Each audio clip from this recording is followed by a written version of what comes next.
ஆரூர் அமர்ந்தரசே போற்றி, சீரார் திருவையாரா போற்றி. 9வது லீலை, பானத்தை அளித்து அறக்கரை மாய்த்த லீலை. ஆதி சோழ சக்கரவர்த்திக்கு பிறகு அவனது புத்திரனாகிய சுமதி சோழ மன்னன் அரசாட்சி செய்து வருகையில் அவனைக் கண்டு சந்தோஷமடைந்த ஜனங்கள் இல்லை. ஆதி சோழ சக்கரவர்த்திக்கு பிறகு அவனது புத்திரனாகிய சுமதி சோழ மன்னன் அரசாட்சி செய்து வருகையில் அவனை கண்டு சந்தோஷமடையாத ஜனங்கள் இல்லை. மன்மதனை போல் அவன் அழகிற் சிறந்தவன், நிகரற்ற பராக்கிரமம் உடையவன், திக்கு பாலகருக்கு ஒப்பானவன், எல்லா ஜனங்களையும் சந்தோஷப்படுத்தக்கூடிய பல நற்குணங்கள் வாய்ந்தவன், புத்தியில் பிரகஸ்பதிக்கு நேரானவன், குபேரன் போல் சிறந்த செல்வமுடையவன், கோபத்தை வென்றவன், படைத்தலைவன் முறைகளை நன்றாக பயின்றவன், அரச நீதிபடி நடக்கும் குணமுடையவன், தேவர்களிடத்திலும் முனிவர்களிடத்திலும் பெரியோர்களிடத்திலும் விசேஷமான பக்தி கொண்டவன், தியாகராஜனுடைய பாத கமலங்களை நாள்தோறும் பூஜிப்பவன், குற்றஞ்செய்பவரிடத்தில் மிக்க கருணையுடையவன், எல்லா கலைகளையும் நன்றாக கற்றறிந்தவன், ராஜகாரியங்களை சரியான காலங்களில் செய்து முடிப்பவன், தர்மத்தையும் நியாயத்தையும் 2 கண்களாக கொண்டவன், யுத்தத்திற்கு அஞ்சாதவன், அறம், பொருள், இன்பம், வீடு என்னும் 4 புருஷத்தங்களை நன்கு கற்றறிந்தவன், அதே போல் நடந்து கொள்பவன், கர்வமற்றவன், வினயம் நிறைந்தவன், சதுரங்க சேனைகளை நடத்தும் முறையை நன்கறிந்தவன், தனுர்வேதத்தின் கரை கண்டவன். இவ்வளவு நற்குணங்களும் நிரம்பிய சுமதி சோழ சக்கரவர்த்தி வெண்குடை நிழலில் அரசாட்சி புரிந்து வருகையில் திருவாரூரின் கண் விளங்கும் ஹம்ச தீர்த்தத்தின் கரையில் மருசி என்னும் மகரிஷி ஒரு சமயம் பல முனிவர்களை உதவியாக கொண்டு பெரியதொரு யாகம் செய்ய ஆரம்பித்தார். அதற்காக சுமதி சக்கரவர்த்தி அளவற்ற திரவியத்தை அளித்ததோடு மந்திரிகளையும் சில வீரர்களையும் அழைத்து கொண்டு தானும் அந்த தீர்த்தக்கரையை அடைந்து அக்னிசாலையின் அருகே சென்று கையில் வில்லை ஏந்தி யாகத்துக்கு யாதோர் இடையூறும் நேராவண்ணம் பாதுகாத்து வந்தான். மரிசி மகரிஷி யாகத்தை மிக்க உற்சாகத்துடன் நடத்தலானார். அப்போது கடல் ஒளி போல் வேதியரின் வேத கோஷம் வானில் எழுந்தது. பிறகு மந்திரங்களை உச்சரித்த மகரிஷியினால் அக்னி ஜவாலையில் ஆகுதி செய்யப்பட்ட நெய் முதலிய ஹவிசுகளின் பரிமளமும் ஆகியத்திற்கு பரவியது. அப்போது ஆகாய மார்க்கம் சச்சரித்து சென்ற சில அரக்கர்கள் கீழே பூமியை உற்று நோக்கினர். உயர்ந்த கோபுரங்களும் விசாலமான மண்டபங்களும் நிறைந்த தேவாலயத்தை கண்டு அவர்கள் கடுஞ்சினம் கொண்டனர். நீண்டு அழகிய வீதிகளில் விளங்கும் மாளிகைகளும் இந்திரன் மாளிகை போன்று விளங்கும் சக்கரவர்த்தியின் அரண்மனையை நோக்கி பெருமூச்சு விட்டனர். சில வருஷங்களுக்கு முன் மூங்கிற்காடுகள் நிறைந்த பாழடைந்தும் இருந்த இவ்விடத்தில் ஒரு சிறந்த நகரம் விளங்கிறதே. என்ன காரணத்தினாலோ பல குணங்கள், சோலைகளும் லீலா ருகங்களும் நிறைந்த இந்நகரின் அழகையும் அமைப்பையும் பார்க்கும்போது இது விஸ்வகர்மாவினால் சிருஷ்டிக்கப்பட்டது போலவே தோன்றுகிறது. இப்படிப்பட்ட நன்மைகளை மானிடருக்கு எப்படி உண்டாயின?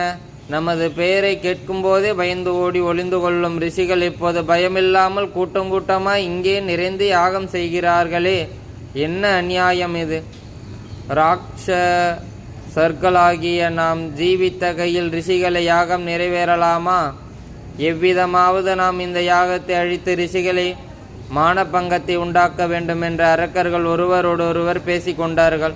அவர்களின் மாய நிபுணர்களான 5 சற்று நேரம் யோசனை செய்து மாய சக்தியினால் தமது ராட்சச வடிவத்தை மறைத்து கொண்டு ருத்ராட்ச மாலையும் திருநீற்றையும் அணிந்து சிறந்த பிராமணர்கள் போல் வேஷம் பூண்டு யாகத்துக்காக அங்கே வந்திருக்கும் பிராமண கூட்டத்தில் கலந்து கொண்டு யாகத்தை நாசம் செய்ய ஏற்ற சமயத்தை நாடியிருந்தார்கள்.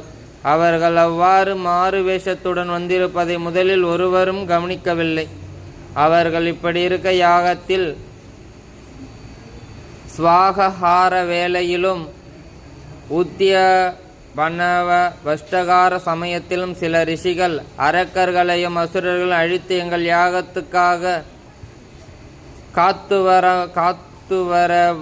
காத்து வரமளிக்கும் தேவனே, உமது திருப்திக்காக இந்த ஆக்ஞஹீதியை செய்திருக்கிறோம் என்று மந்திரங்களை உச்சரித்தார்கள். அப்போது அந்த மாயா பிராமணராகிய அரக்கர்களுடைய கண்கள் திடீரென்று சிவந்தன. அவர்கள் மன கொதிப்புற்று அற்ப ரிஷிகளே, உங்கள் கர்வத்தை அழித்து விடுகிறோம் பாருங்கள் என்று மனத்தில் நினைத்தார்கள். சற்று நேரம் வரையில் அவர்கள் பூலோக அந்தணர்களும் பேதமின்றி உட்கார்ந்திருந்தனர். ஐவரில் ஒருவன் அகாரணமாக கண்களை உருட்டி பார்த்தான். நெடுநேரம் வரையில் தமது தமோ குணத்தை அடக்க முடியாமல் அவர்கள் பிரதிபித்த மனம் பாடினர். ஒருவர் முகத்தை மற்றொருவர் அடிக்கடி பார்ப்பதையும், அவர்கள் சிற்சில ஜாடைகள் செய்து கொள்வதையும், வேத ஒலி கேட்கும்போது பொறாமை கொள்வதையும் அருகே கவனித்து வந்த வேதியர்கள் அந்த 5 பேர்கள் மீதும் சந்தேகம் கொண்டு அவர்களுடைய நடவடிக்கைகளை பற்றி வசிஷ்டர் முதலிய மகரிஷிகளிடம் தெரிவித்தார்கள். உடனே முனிவர்கள் அந்த பாபிகளின் மாய சேஷ்டைகளை எல்லாம் சுமதி மகாராஜனிடம் தெரிவித்தார்கள். அவர்களை எவ்வாறு தண்டிக்கலாம் என்று அரசன் யோசித்திருக்கையில் தாகேசர் ஒரு வயோதிக பிராமண வடிவம் கொண்டு மன்னனுக்கு முன்னே தோன்றி, ஓ சர்வபௌமா, நீ விரைவில் இம்மாலையை பெற்றுக்கொள்வீர். அப்பாபிகள் கழுத்தில் இந்த மாலையை கட்டுவீர். அதனாலே அவர்கள் யமபுரத்தை அடைவார்கள். அவர்கள் உயிர் நீங்காவிடில் இந்த பானத்தால் அரக்கர் எல்லோரையும் மாய்த்து விடுவீர் என்று சொல்லி அவற்றை அரசனிடம் கொடுத்துவிட்டு மறைந்தார். அவற்றை அரசன் பெற்றுக்கொண்டு அவ்வாறு அந்தன வடிவுடன் தோன்றிய தியாகராஜரே என்று நினைந்து அவரை தியானம் செய்து கொண்டு அந்த மாயாவேதியருக்கு பரிசளிக்கப் போவது போல் பேசி அவர்களை அருகே அழைத்தான். அவர்கள் இசைந்து நெருங்கி வரவே அரசன் கழுத்தில் போட்ட மாலையை 4 ராட்சசர்கள் பெற்று கொண்டவுடனே அம்மாலை ஒரு நிமிஷ நேரத்தில் வாளாகி அவர்கள் கழுத்தை அறுத்துவிட்டது. அவர்கள் பயங்கரமான ராட்சச சரித்திரத்துடன் கூக்குரலிட்டு அலறிகொண்டு உயிரை இழந்தனர். 5வது ராட்சசன் மட்டும் மாலை அணிந்து கொள்ளாமல் ஆகாயத்தில் கிளம்பி ராட்சச சரீரத்தை எடுத்துக்கொண்டு மேகம் போல் கர்ச்சனை செய்து ஆயிரக்கணக்கான ராட்சசர்களை தனக்கு உதவியாக அழைத்த அரசன் மீது இரும்பு கதைகளையும் உலைக்கைகளையும் கற்பாறைகளும் கூர்மையான பானங்களையும் வர்ஷிக்க தொடங்கினான். ஈசன் அளித்த பானத்தை சுமதி மகாராஜன் வில்லில் தொடுத்து அரக்கர் மீது எய்தான். திரிபுர சம்ஹாரம் காலத்திலே பரமசிவனால் பரோகிக்கப்பட்ட பானங்களே இப்போது அரசன் வில்லிலிருந்து வேகமாய் வெளிக்கிளம்பி அவர்கள் மீது பாய்ந்து சிலருடைய கால்களையும், சிலருடைய கைகளையும், சிலருடைய மார்பைகளையும், சிலருடைய தலைகளையும், சிலருடைய இடைகளையும் தொலைத்து விட்டன. அரசனால் பிரயோகிக்கப்பட்ட ஆயிரக்கணக்கான பானங்கள் அரக்கர் கூட்டத்தை சின்னாபின்னமாய் பிளந்து விடவே சில அரக்கர் பயந்தோடினர். சிலர் நெடுநேரம் எதிர்த்து மாண்டனர். இவ்வாறு அரக்கர்கள் அழிக்கப்பட்ட பிறகு மரிசி மகாரிஷி எவ்வித இடையூறமின்றி யாகத்தை நிறைவேற்றி சோழ மன்னனுக்கு பலவிதமான ஆசீர்வாதங்களை கூறினார். யாகத்தை கெடுக்க வந்த ராட்சசர்கள் எல்லோரும் அழியும்படி கருணை செய்த தியாகராஜனை முனிவர்கள் எல்லோரும் அவப்பருதா ஸ்நானம் செய்து பிறகு பணிந்து துதித்தார்கள். அம்மகாராஜனுடைய பராக்கிரமத்தை புகழ்ந்து நிறைவேறிய மனோரதமுடையவர்களாகிய சில காலம் சுகமாக அங்கே வசித்து வந்தார்கள். ஆரூரா தியாகேசா. திருச்சிற்றம்பலம்.